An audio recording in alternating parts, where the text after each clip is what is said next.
గణేశుడికి ఏనుగు తల ఎందుకు ఉందో మీకు తెలుసా? గజాసురుడు అనే రాక్షసుడు శివుడి భక్తుడిగా ఘోర తపస్సు చేశాడు.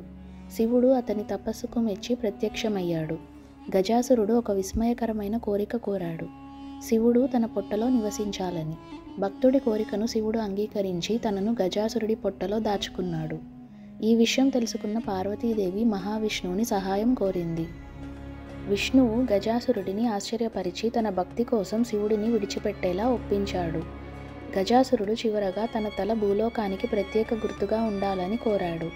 తరువాత గణేశుడు శివుని ఆజ్ఞకు వ్యతిరేకంగా నిలిచినప్పుడు శివుడు ఆగ్రహంతో అతని తల తీసివేశారు.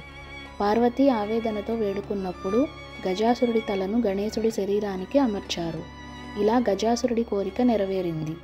గణేశుడు గజాననుడిగా మారి సర్వ విఘ్నాలను తొలగించే దేవుడయ్యాడు.